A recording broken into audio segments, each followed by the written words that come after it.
G'day guys, Mac with the Our Circle. Today, we're looking at Legion bikes and jet bikes. So, the bikes are called Outriders, the jet bikes are called Scimitars. They can also be Sky Hunters, but they're a slightly different thing, but more or less the same.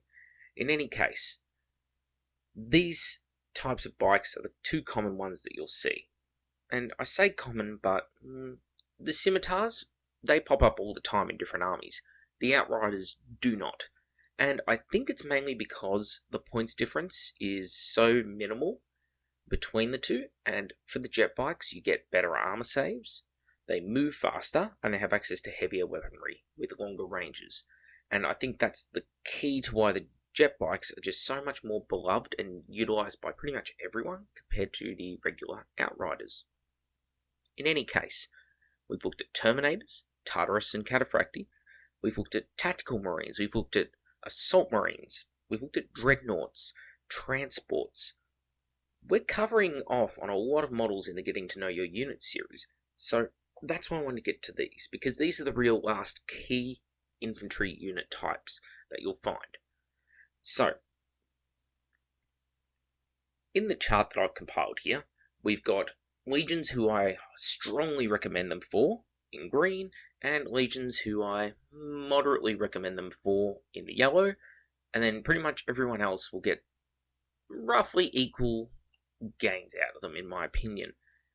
Neither too much better or too much worse. So, let's get started here with the Dark Angels.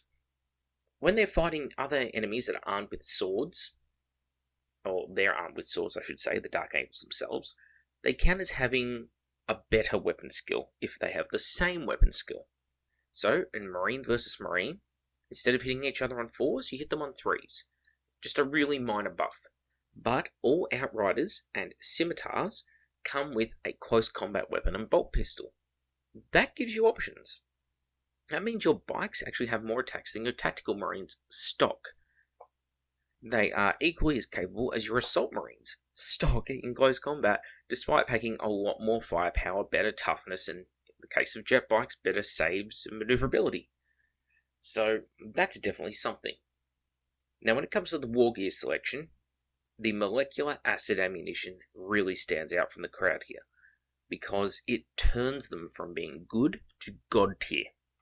So for those who don't understand at home, molecular acid is an upgrade for heavy bolters for the Dark Angels, a broken upgrade that does need nerfing, and essentially you roll a d6, and that is the AP value of your weapon. This is a weapon that has, I believe, Flesh Bane as well, and Poison, so it will wound enemies on 2s, so 3s to hit, 2s to wound, and the AP is whatever you roll on the dice. So 50% of the time, it's going to ignore Marine armor. 30% of the time, it's going to ignore Terminator armor. That's pretty broken. And when you consider a whole army of these, with them being troops choices in Raven Wing forces, yeah, it's starting to get a little bit painful. Mechanicum players through and through will tell you how abysmal it is to play against this, to watch their automata walking slowly across the table, just get mutilated from 36 inches away by objects they know they'll never catch. That's pretty rough, because a turbo boosting Scimitar jet bike can move 30 inches, which means the poor guy with the automata that finally gets sort of 12 inches away, who thinks he's going to get a charge off the next turn, yeah, the bike just leaps clean over him. Painful, sad, depressing, you name it. Anyway, really strong in the Dark Angels, especially with the Raven Wing Rite of War. For the Emperor's Children, they get Crusader, and they get +1 initiative on the charge, and must challenge. Nothing particularly great there, especially considering the other forces that you're going up against. For the Iron Warriors, they never take morale checks from shooting, and they get to reroll failed pinning tests. And for Specialist War Gear, they actually have access to shrapnel bolts, which means the AP value on the heavy bolters drops by 1 to 5, but they gain pinning, which can be handy if utilised correctly. Me personally, I think the best use of shrapnel bolters is still to put them on a Sicaran Venator. so that when it's not firing that neutron laser, it can just lay down a hail of pinning fire. But that's just me. Alright, White Scars. What do the White Scars get out of bikes? Well, actually not that much. Obviously their main buffs revolve around them being used under the Trigorian Brotherhood Rite of War. But in any case, they will always get rerolling 1s to wound if they move their full movement distance, which, yes, you will do. They also get the Skilled Rider special rule, so basically just ignoring dangerous terrain, difficult terrain. When they charge, they add an extra d6 to their charge dice, so they can get very long charges off when moving through cover, believe it or not. Fantastic. But overall, that's really it. No other super buffs currently for the White Scars. It just works really well in conjunction with their Ride and War, with Hit and Run. These things really add up. For the Space Wolves. Now, I tossed up on putting the Space Wolves up to the sort of next tier and giving them that sort of yellowish orange coloration to say, yeah, I think you'll really get something out of them. The +1 weapon skill on the charge is strong. Counterattack, strong. Having to sweeping advance may be painful for them, but usually will work in their favour. They all have night vision, they all have acute senses. The Space Wolves just got kissed on the dick by Forge World when their rules got written. For some reason, though, Space Wolves players complained about it, not quite sure.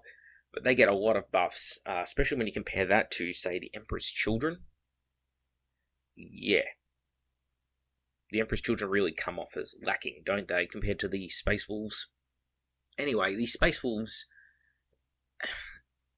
it's a toss-up between putting them up to that next tier, because the ones that go up to a green are so strong that it's usually because they're war gear or certain abilities they've got. The ones that are in yellow, they're very specific, the buffs that they get, that makes them recommended, because they're very key to the actual faction that's being played. The Space Wolves one, well, their whole army has it, and so it doesn't really make them stand out from the crowd. And yes, whilst they're decent, it's... I don't know. I think you definitely make use of them in the Space Wolves armies, but remembering that even if you take Rites of War that revolve around using things like bikes and jet bikes, you're still going to be running with Grey Slayers, so you use a lot of the versatility of the bikes. Alright, Imperial Fists. They must challenge in close combat. They're immune to pinning while they're in cover, consisting of fortifications or barricades. And that's it, really. Even though they have bolter favouring special rules, like infantry get +1 to their ballistic skill when firing bolt gun weapons, it doesn't apply to Outrider bikes because they're bikes. So, pretty much no buffs at all for their bikes. The Night Lords, a Yellow Legion. If you outnumber your enemy, then you get +1 to hit and to wound, and you fall back an additional +1 inches. You get a 5+ cover save in turn 1, and of course the Seeds of Descent, where if your characters are getting killed off, the whole army starts suffering because of it. So what makes them yellow? Well, when a jet bike counts as 3 models, 3 jet bikes is the equivalent of 9 Marines. So having 4 jet bikes will outnumber the average tactical squad or unit in the Horus Heresy, notwithstanding bulky units such as Terminators or other bikes. That means very often you will get that outnumbering, and you'll get that +1 to hit, +1 to wound. Of course, the falling back +1 inch is always nice, because it means if your bikes do lose the combat, good chance they'll be able to survive. And the 5+ cover save in turn 1 means you don't necessarily have to jink, which means more accurate fire in the next turn. So all in all, very versatile in the Night Lords. For the Blood Angels, they get +1 on their to wound rolls in the first round of combat, and must sweeping advance. Nothing super great there, but yeah, not terrible. The Iron Hands, -1 to the strength of enemy ranged weapons fire, and they must pass the leadership test to sweep, run, and they can't go to ground. Well, going to ground is not an issue for bikes and jet bikes. They can't do it. And -1 to the strength of enemy ranged weapons means these are functionally toughness 6. Oh boy, that is huge. So, bolt gun fire, shooting at them. Say 10 Marines fire at them, then probably 7 of those shots are going to hit. Of those 7, you'll hit around an average of 1 wound, and with a 2+ armor save on a Scimitar, you do the math. They're very, very survivable. And when people start putting things like apothecaries into units of these jet bikes, Primus Medicase, for example, they can get feel no pain against everything except D weapons. Because even Strength 10 is dropped down to Strength 9 functionally against the unit. And Strength 9 versus Toughness 5, hey, it's not an instant kill. So basically D weapons, and I suppose Force weapons, or Paragon Blades which rolled up instant death. Okay, they can instant kill bikes, but otherwise, feel no pain across the board. It is really, really strong. So, yeah, can't recommend it enough for Iron Hands, and it does make you remember the old 7th edition 40k Smash Hammer Iron Hands lists that were running around everywhere. Yep, same sort of reasoning applies to 30k. They are really strong. Alright, World Eaters. Rerolling 1s on the turn they charge. +1 weapon skill in challenges for characters. They get rage. They must sweep towards the enemy. Cannot go to ground. And of course the exhortations of butchery. Now, okay, not going to ground, not going to affect them. Just like with the Iron Hands, we could jink. Having rage on your bikes and chain axes means a squad of just 3 bikes will get 12 attacks at Strength 5, AP 4. That is a huge amount of damage output for just 3 models. And relatively cheap. Relatively cheap. So, yeah, World Eaters, definitely. Big squads of bikes and jet bikes, although you never see them for some reason, are absolutely terrifying. Because they can put out a heap of damage. And one of the common strategies I would employ if I was a World Eater player is going for units with a multi-melter in them. A multi-melter as an anti-vehicle scimitar unit. Go around, pop a dreadnought or a tank, maybe even have some melter bombs as backup, and then go and charge into the enemy infantry and just get stuck in with Hammer of Wrath, followed by all those chain axe attacks. I don't know why more people aren't going for this. The Ultramarines. They get a reroll bonus to hit against targets which have been previously targeted by other Ultramarines units. So some Ultramarine shoots a land raider with a bolt pistol, and for some reason it works as a marker light for the rest of the army. Don't know why, it's just a rule they have. Pretty good for bikes. They get to reroll charges against already engaged enemies, and their regroup and fear tests are taken at Leadership 10. Nothing particularly great for bikes here. Again, it's army-wide special rules. The fact that they're bikes does not make these rules better, whereas with Iron Hands being resilient already, bikes also being resilient already, combined with being resilient as Iron Hands, makes them incredibly resilient.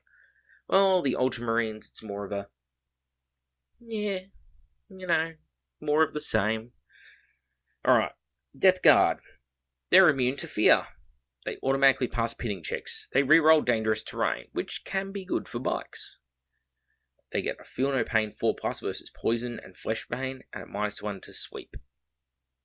So, the Feel No Pain 4+ versus Poison and Fleshbane is very much necessary. The Deathguard can be a hard counter to Dark Angels with their molecular acid ammunition, if they're played smartly. If you combine jinking and use of that Feel No Pain, you can actually tank a lot of the molecular acid shots. Nonetheless, though, you're still running the gauntlet there. Yeah, they're more survivable in those very specific circumstances, but not enough so that I would say these are a must-take. For the 1,000 Suns, they have the Signs Importance, and they get the Cult Arcana, which, as you can see, is listed there. +1 to run and sweep for 1, +1 to invul save for another, Fear and Adamantium Will for another, Hammer of Wrath +1 for another, and rerolling 1s if they don't move in the shooting phase, prior to the shooting phase. War gear selection, though, they're 2 weird choices. So first, the Aetherfire Cannon is a plasma cannon upgrade for Scimitars, which will give them a plasma cannon which has soul blaze. Soul Blaze being one of my 3 crucial worst special rules in Heresy, I don't recommend taking it. If you get given an Ether Fire for free, great. Like on Castellax Achaea, fine. But on anyone else, it is an absolute waste of points. You're pissing them against the wall. Soul Blaze should be free or a 1-point upgrade. It is crap. Alright, Asphyx Bolters. Whilst you can't give them to regular Outriders, you can give them to command squads and to your independent characters. Why is it in green then? If none of this stuff is particularly good, I would like to lay out a scenario for you. 1,000 Suns command squad on Outrider bikes with Asphyx Bolters and combat shields, and they're running the Telekinesis cult. They will have a 5+ invul save out of combat, they'll have 2+ armor saves, they'll have the speed of a bike, they'll have twin-linked shredding bolters, they'll also have telekinesis as a psychic discipline, and when they're in combat they'll have 4+ invulnerable saves, and they can also be armed with power weapons.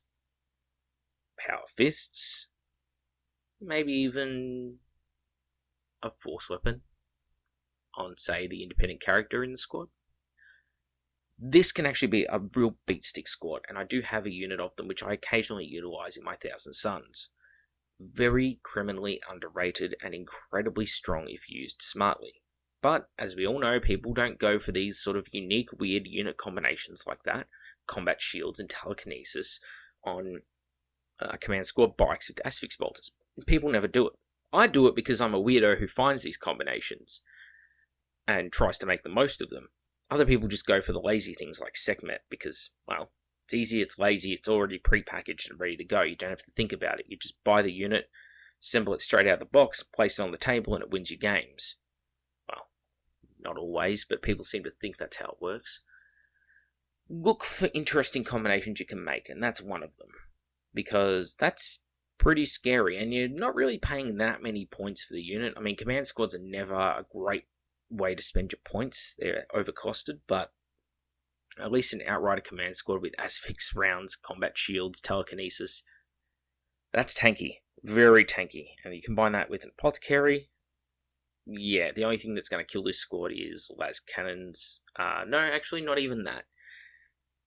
Nothing is going to kill your squads. So, brutally strong.